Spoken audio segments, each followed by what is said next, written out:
Bonjour mesdames, bonjour mesdemoiselles, bonjour messieurs. Eh bien me voici revenu à Soulages-Bonneval chez Michel Chambaud, qui est coutelier. Alors peut-être avez-vous vu le premier film que nous avons fait sur lui. Eh bien c'est une suite à ce film que nous faisons aujourd'hui avec bien sûr la fabrication toujours d'un couteau de Laguiole en entier. On va essayer, on va les retrouver Jean-Paul Pourrade à l'intérieur et Michel Chambaud, tous les deux, pour voir un petit peu ce qu'il nous propose aujourd'hui. Alors voilà, on rentre dans l'antre du coutelier. Le premier que vous avez, c'est Jean-Paul Pourrade. Voilà, c'est le petit jeune là. Et puis le petit vieux qui est juste en face, eh bien, c'est Michel Chambaud, notre coutelier. Bonjour, ça va? Oui, impeccable. Voilà. Alors je sais pas, il y a Jean-Paul, il m'a dit qu'il avait quelques questions à vous poser. Alors on va voir qu'est-ce qu'il veut faire, d'accord? Ça va, Jean-Paul? Tout va bien, mais il est le témoin de la présence de la Bestia, la bête du Gévaudan qui a terrorisé pendant des années, enfin pendant 3 ans, de 1764 à 1767, la Margeride. La masse d'archives que constituent les registres paroissiaux, les rapports des chasseurs de Louis XV, les rapports des médecins, des chirurgiens qui ont autopsié les loups, attestent que ce n'est pas un mythe, mais une réalité. Et qui, aujourd'hui, ne symbolise pas un fait historique par un couteau. Déjà, en fouillant dans l'antre de Michel Chambaud, nous avons trouvé cette bête du Gévaudan, qu'il a un jour réalisée, en fait, avec des ressorts de couteau. Alors, pour réaliser justement ce couteau qui va symboliser la Bestia, qui a terrorisé un temps le Gévaudan, nous n'avons pas fait appel à des industriels détenteurs du titre tant Galvaux,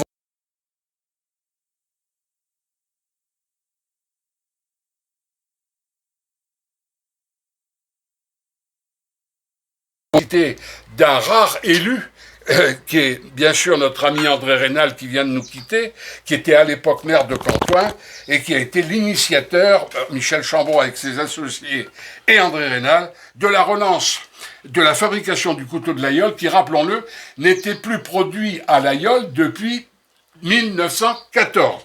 Alors,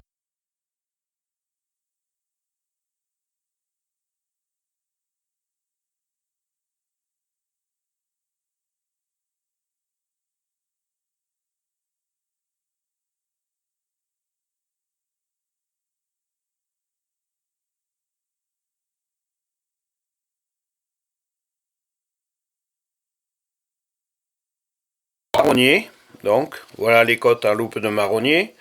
La lame, le ressort avec l'abeille qui est forgé. Alors, pour le couteau de... Pour le rappeler l'abeille du Gévaudan, donc, ça sera un loup qui va être sculpté à la place de l'abeille. Mais ça sera la surprise.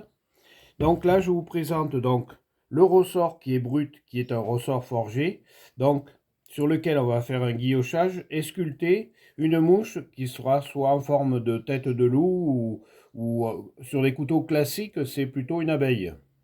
Donc voilà une lame qui est en acier au carbone, une autre lame qui est en damas ici. Et puis, la lame qui est montée sur le couteau, c'est du 14C28. Donc, c'est un inox suédois de très bonne qualité. Parce qu'en France, il y a les aciéries Bonpertuis dans l'Isère qui font des inox, mais qui ne sont pas de très bonne qualité. Donc, on a préféré partir sur du damas, de l'inox fabriqué chez Sandvik. Voilà. Je démonte le couteau pour vous montrer les pièces. Donc, voilà les deux côtes qui sont en loupe de marronnier, donc. Ah, j'arrive pas à faire passer le rivet, voilà. Les deux côtes. Ensuite, je prends une pince pour enlever le rivet de la lame.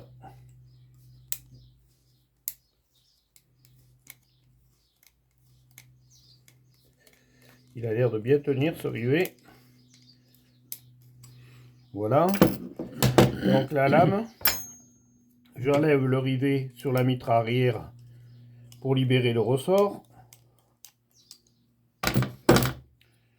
Voilà donc la platine avec les deux mitres. Alors, il peut y avoir aussi des couteaux plein manche, c'est-à-dire où il n'y a pas de mitre. Voilà le couteau plein manche, donc avec les platines et le manche qui va être usiné d'un seul bloc. Alors que là, le manche, et cuisiner entre les deux platines, entre les deux mitres. Voilà. Donc, je vais démonter le couteau. Voilà un couteau que j'ai sculpté avec le guillochage et puis l'abeille qui est forgée dans la masse. D'accord. Voilà. Donc on va monter à l'atelier supérieur pour aller monter le couteau, le riveter et puis ensuite on le polira. Eh bien, on nous suit. Voilà, alors là, nous sommes montés dans l'antre, dans la deuxième antre donc, de notre coutelier pour voir la suite du travail, qui va nous expliquer, bien entendu. Donc voilà le coin montage. Donc là, je commence par mettre mes lunettes parce que je vois plus très clair. Je monte le ressort, donc avec un rivet central qui va servir de pivot.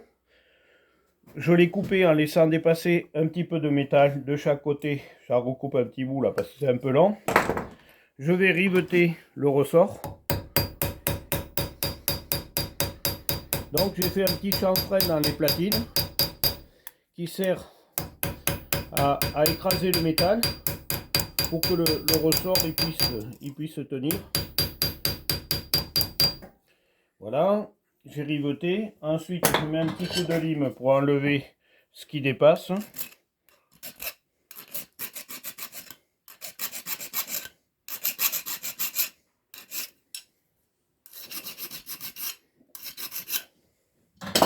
Voilà, ensuite, je vais monter les plaquettes.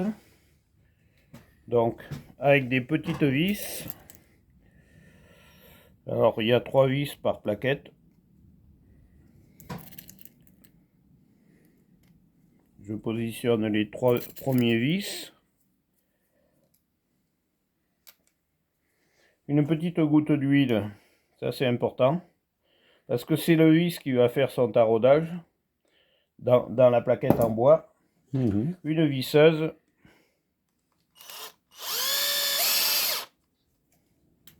Donc voilà, j'ai vissé le premier vis. Deuxième vis. Voilà un côté de vissé. Ah oui, d'accord, oui. Ensuite, ça va être à l'autre côté. Pareil, on positionne les 3 petites vis. D'accord, d'accord. Je comprends maintenant. Alors dans le temps, on faisait des rivets à la main. Le problème, c'est que les rivets, en les rivetant, ça arrivait souvent qu'ils cassent, qu'ils fendent le bois. Donc on est parti sur des vis aujourd'hui, ça tient mieux et puis il y a beaucoup moins de casse. D'accord. Voilà, je vais visser le deuxième côte.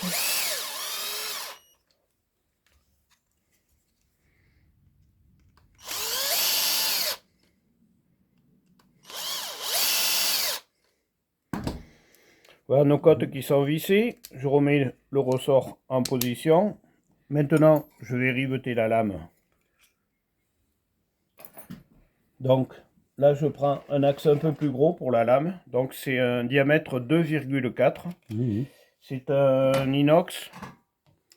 Donc il n'a pas suivi de traitement thermique. Comme ça, on va pouvoir l'écraser dans le petit chanfrein que j'ai fait pour tenir la lame. Je rivette.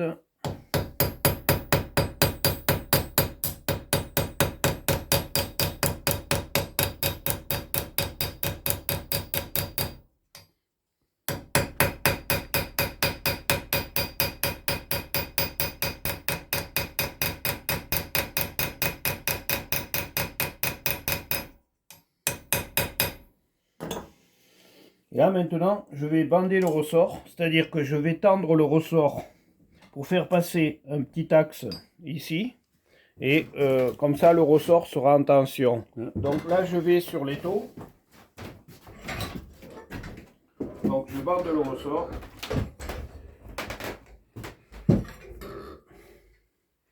Et je vais faire passer le petit axe. Voilà. Je laisse dépasser un petit peu. Je coupe et je vais riveter pareil que la lame.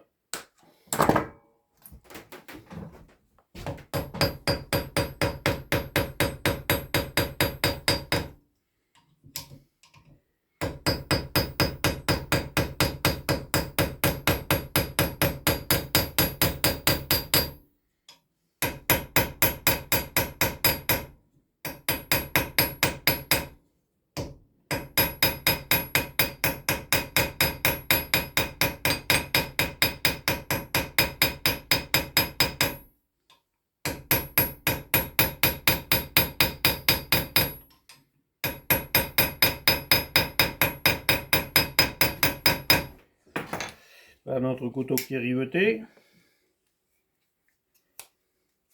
Il tourne bien, Voilà, il fonctionne bien. il fonctionne bien.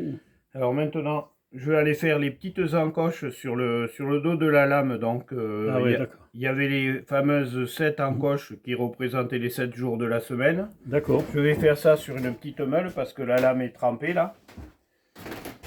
Alors c'est ici que ça se passe.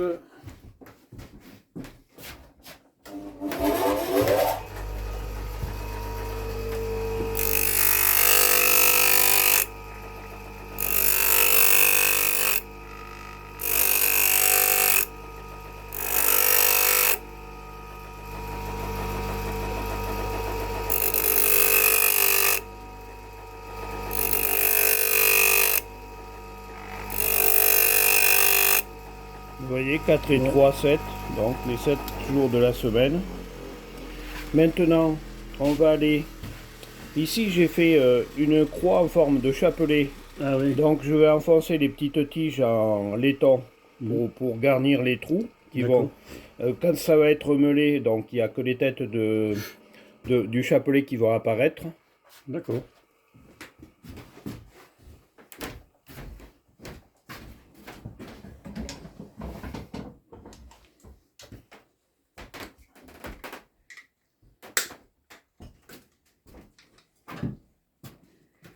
Voilà, je coupe les morceaux qui dépassent. Pas mon petit fil inox. Ah oui, d'accord.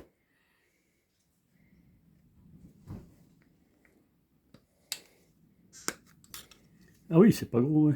Non, ça fait 1 mm. Ah ouais. Donc là, quand on perce, il faut pas se louper, il faut pas trembler. Sinon, le fourré, il casse oui. comme du verre. Et vous le faites de chaque côté? Non, que d'un côté. Que d'un côté. Et ça, c'était pour lire la prière dans la... Et à l'époque, des gens qui faisaient le fromage dans les montagnes, donc vu qu'ils n'avaient pas grand-chose, ils avaient demandé au coutelier soit de faire un crucifix ou un chapelet comme ça. Ah ouais. Ils plantaient le couteau sur la table devant eux ou sur un piquet, et puis ils faisaient leur prière comme ça le soir. D'accord.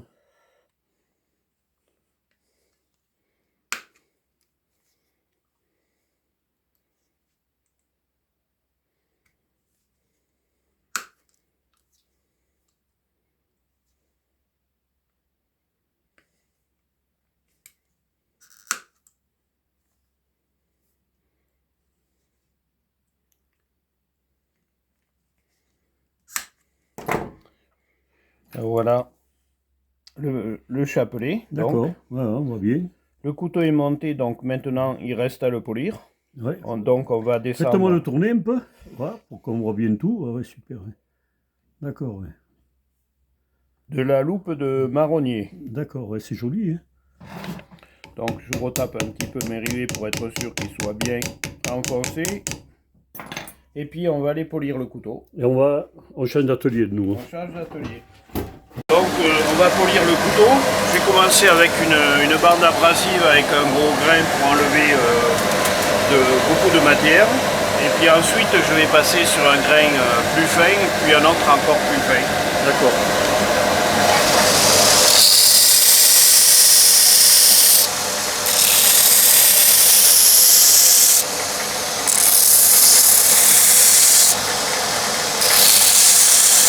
Il y a quand même un coup de main à avoir. Ah oui, là il faut vraiment avoir pratiqué pendant de nombreuses années pour arriver à polir un couteau. Moi j'organise des stages et puis souvent mes stagiaires ils ont beaucoup de difficultés pour le polissage. Ah ouais, c'est le plus dur. C'est une grosse partie. Ouais. C'est l'étape la plus compliquée.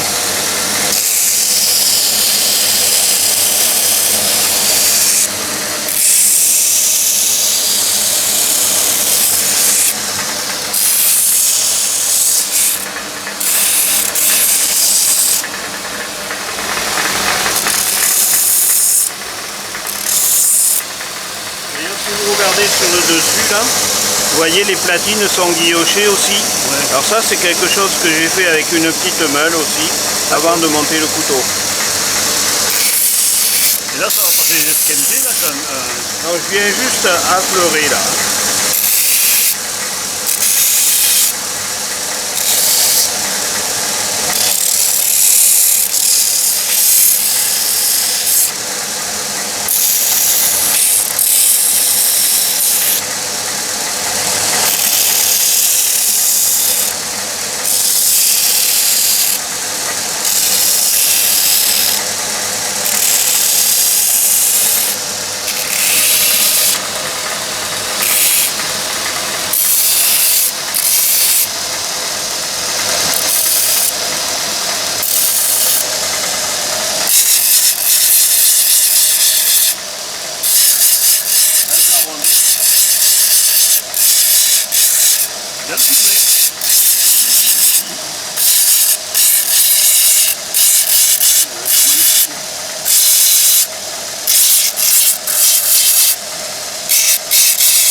frustration quand même. Un petit peu, ouais. Mais avec l'habitude, ça se fait tout seul.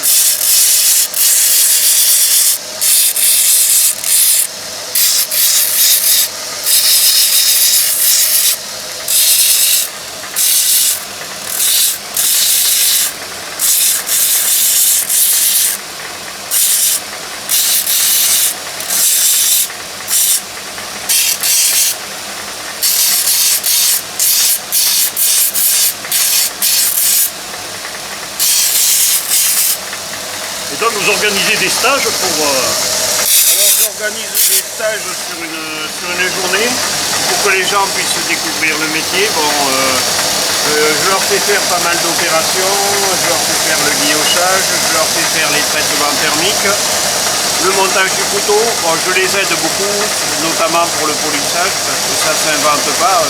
Il faut en avoir fait pendant longtemps pour arriver à maîtriser. Mais le soir, les gens ne sont pas couteliers, mais repartent avec le couteau qu'ils ont fabriqué. Donc pour eux, c'est un peu magique de découvrir un métier comme ça, quoi. Voilà, ouais. Et les rendez-vous, il y a des jours spéciaux ou... Alors j'organise les stages de l'automne jusqu'au printemps, parce que l'été j'ai trop de monde et je ne peux pas m'occuper des stagiaires. Il faut réserver à l'avance, donc je prends entre 1 et 3 personnes et donc ça dure une journée. Les gens repartent avec le couteau qu'ils ont fabriqué le soir. D'accord.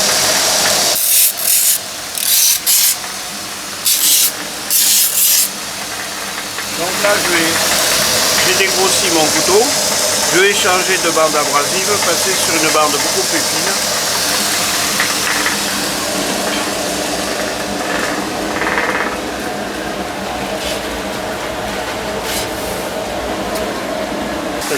C'est parti.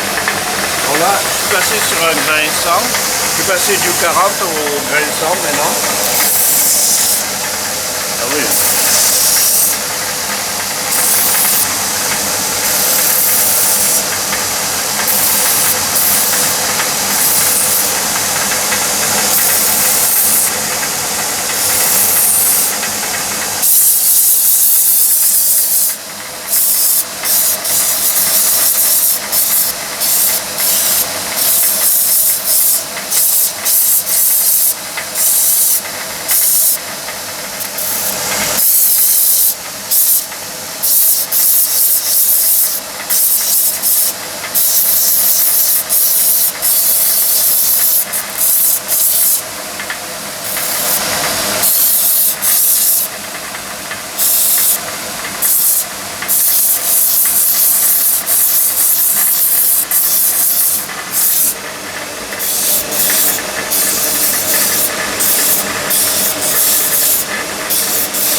Voilà mon couteau qui est dégrossi au grain 100.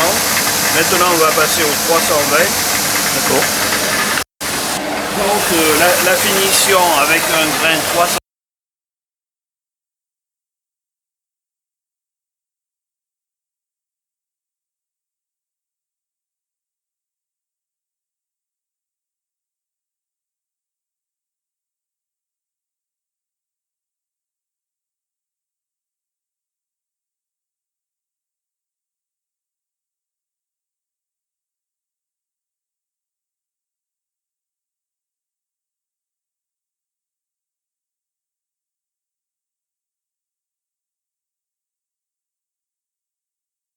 J'ai appris les couteaux de la coutellerie, donc je suis parti à l'époque en Haute-Marne, à Nogent-en-Bassigny, chez un artisan. J'ai passé un an chez lui et donc il m'a appris les tours de main. Bon, moi j'avais un petit avantage, c'est que j'étais tourneur, fraiseur, ajusteur. J'ai travaillé quelques années dans l'industrie avant de faire ce stage de coutellerie, donc ça m'a bien aidé.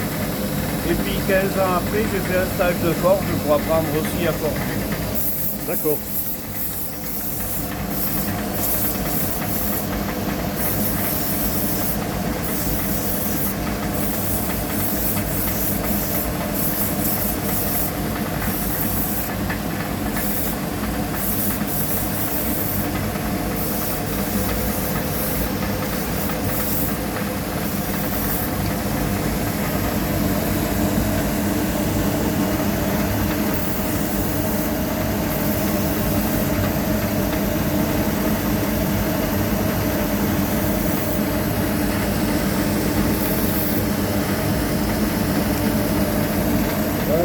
couteau qui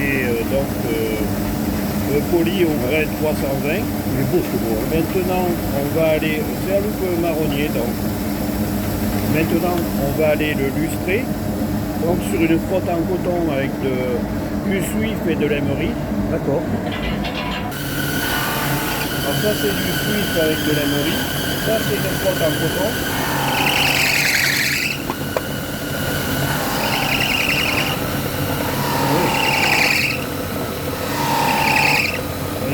Ah oui. Je trouve que ça l'arrange bien. Hein.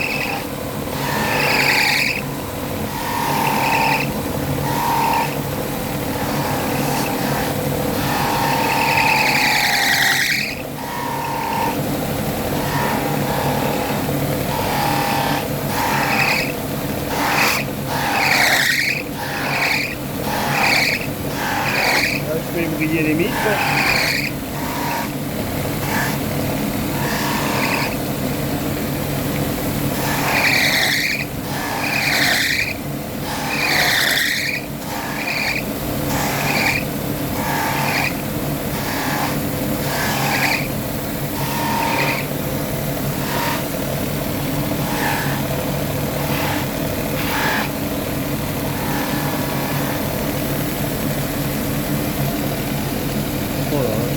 Voilà notre couteau.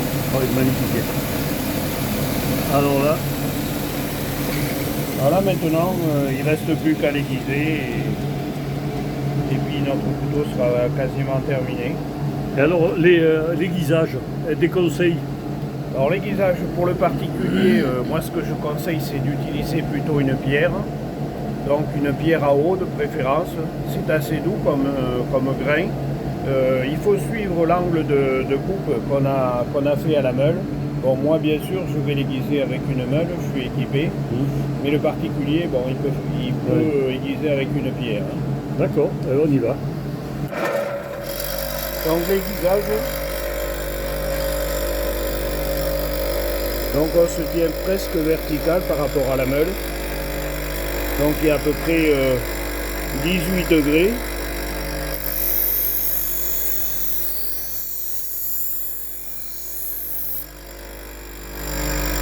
Là, je ne sais pas si vous voyez là ce que j'ai donné comme angle de coupe. De l'autre côté pareil.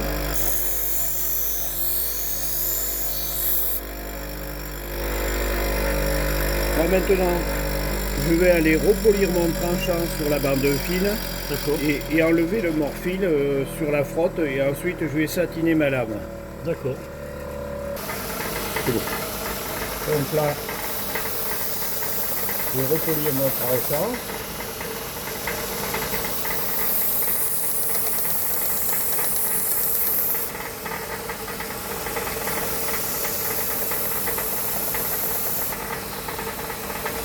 Donc là, on sent que ça coupe.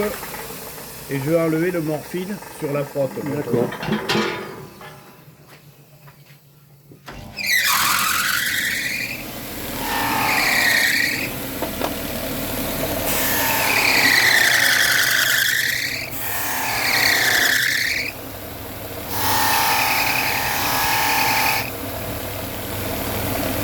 Là donc, on sent que ça coupe. Et je vais aller satiner la lame maintenant et ça sera terminé. Donc le satinage de la lame.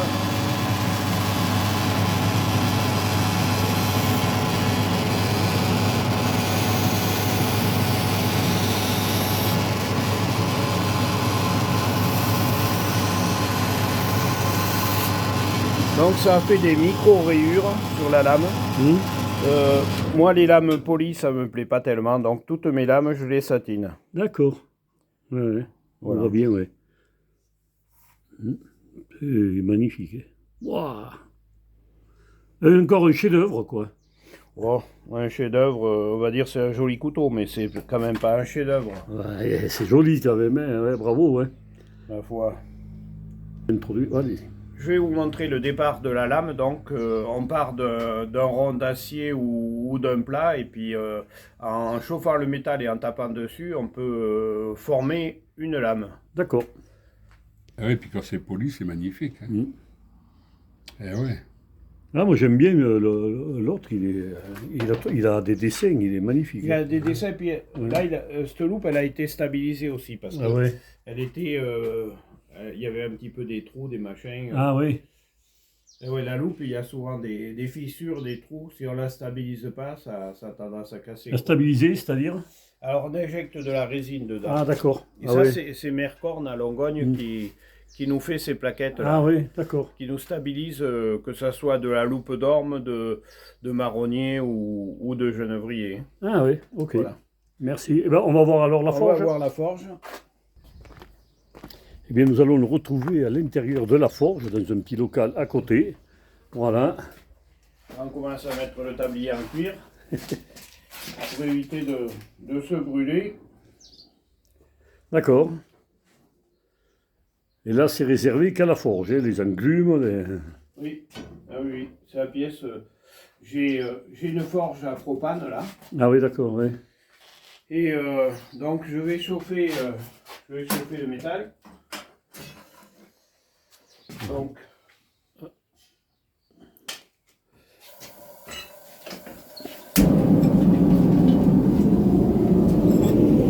là, on va travailler sur une lame que j'ai commencé à mettre en forme. Je vais la retaper un peu plus. Ok. Et le fer, c'est du fer normal, non? Ça c'est de l'acier au carbone. Ah ouais. Moi j'utilise beaucoup d'acier de style vieux oratoleuse ou autre. Vous voyez, je pars sur des choses comme ça. Ça, c'était un outil de travail, c'était quoi? C'était un outil agricole. Ouais. Donc avec cet outil agricole, je le transforme en couteau. Je fais des poignards avec, c'est du très bon acier. Ça c'est une râteleuse qui a une centaine d'années à peu près. Ah ouais. Donc je récupère des pieux de râteleuses, des râteleuses complètes. Ouais, ouais. Quand les paysans veulent bien me les vendre, ben, c'est pas toujours le cas. Et donc je les transforme en couteau.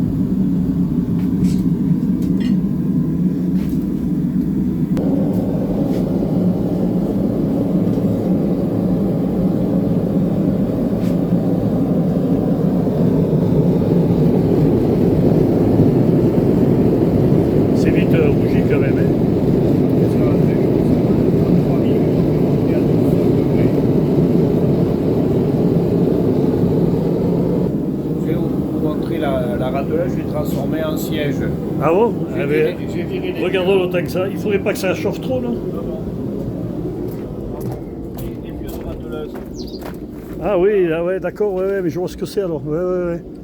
Ah ouais. On va voir ce que j'ai fait avec. La râteleuse. D'accord, alors là c'est pour pique-niquer. C'est magnifique, ça fait un banc super, une table, un banc. Voilà, voilà. J'aime bien transformer des anciens outils pour faire des choses avec. D'accord. Voilà, Ah ça ouais. peut faire un petit banc. Ma foi, oui, je vois qu'il y a des sculptures un peu partout. Ouais. Ah oui, oui, de temps en temps je me lâche. Bah, c'est le métier de forgeron, ça. Hein, Oui, tout à fait. Faucheuse. alors ça c'est quoi là? Ça, c'était des pièces d'une ancienne faucheuse. Ouais, J'ai fait des pieds avec des fers à chevaux. ouais, ouais. Et puis j'ai pris un volet pour faire Le siège. pour faire un banc. Voilà. Ah ouais, d'accord. Là, pareil, un siège de faucheuse. Et là, j'ai fait un appareil qui me sert quand je reviens de la pêche pour quitter les bottes. Waouh! Vous voyez, Ah ouais, ouais, ouais, ouais. On quitte les bottes. mais- C'est pratique. Il y en a qui vont imiter là. Hein. Oh, c'est pas grave, il n'y a pas de brevet de déposer. D'accord, d'accord. Ah ben voilà. Ouais, ben une table là-bas. Hein, là. Ah ben là c'est pareil, c'était une faucheuse à cheval. Ouais. J'ai viré la barre de coupe, j'ai fait une petite table. Il y a de l'imagination quand même. Hein. Bon, là on va taper un peu. On va taper la lame.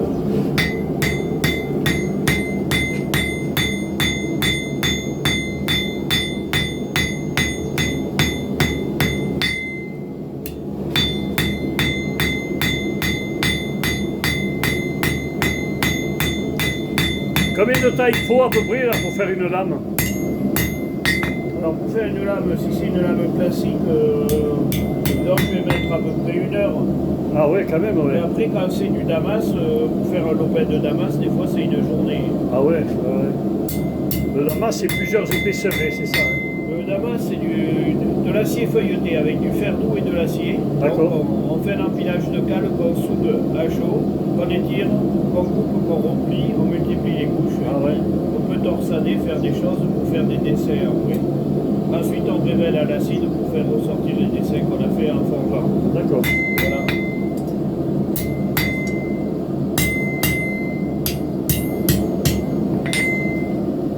Donc, au niveau de la forge, on n'en fait pas plus. Eh, c'est bon, ouais, c'est super. Voilà, on va éteindre la forge. Alors, c'était pour vous donner une idée de ce qu'était donc le travail de forge pour fabriquer la lame. Eh bien, Michel Chambaud, je crois qu'on a fait le tour de tout. Peut-être quelque chose qu'on aurait oublié. On pourrait éventuellement aller à l'étau là-bas pour montrer un petit peu le guillochage que je fais à la lime. Ah oui, d'accord. On peut montrer Eh bien, on va ça. terminer avec ça, alors. Attendez. Donc Hop, voilà. attendez, hop. tourne. Un petit problème, c'est Donc, pas grave. Là, je vous présente un ressort, donc un ressort avec une abeille forgée.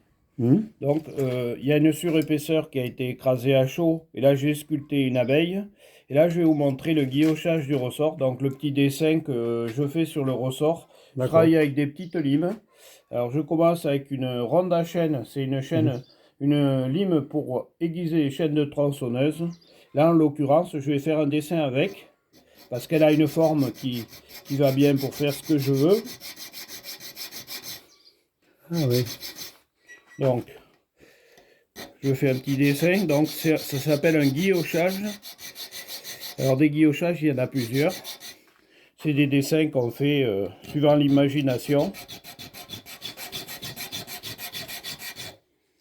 Suivant l'imagination et l'outil. Et l'outil qu'on utilise, voilà.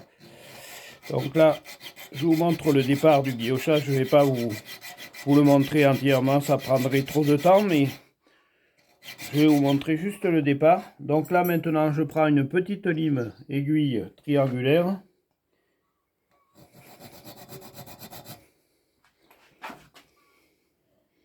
Ah oui.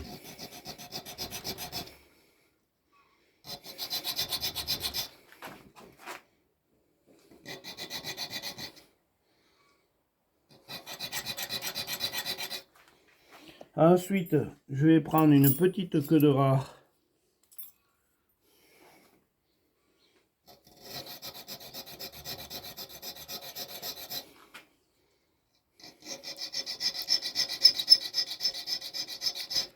D'accord, oui. Là c'est vraiment l'imagination de l'artiste. Voilà, Là. voilà le début du guillochage. Donc avec une abeille que j'ai un petit peu sculptée. Voilà, ou un loup éventuellement pour les Ou un couteaux loup, de la bête du Gévaudan. Voilà, ou un loup si c'est pour la bête du Gévaudan. D'accord. Eh bien, écoutez, je crois qu'on a fait le tour. Oui. Peut-être Jean-Paul Pourrade, qui est assis et qui est en train de dormir derrière nous, aurait un dernier mot à nous dire. Eh ben, il faut aller Ah le non, ça voir. y est, il est réveillé. Je ne sais pas si je vais pouvoir venir, mon pauvre Jean-Paul. Ça y est. Je viens de te voir. Pour que tu nous donnes le dernier mot donc, de ce petit film de loup. Eh bien, ce vous petit avez reportage. vu donc l'éclaté du couteau, en même temps l'éclaté de la vie professionnelle de Michel Chambon, qui n'a jamais réclamé le titre de maître artisan, puisqu'aujourd'hui on sait qu'il suffit d'accueillir un gérant des CRL, il suffit qu'il accueille des stagiaires pour obtenir ce titre.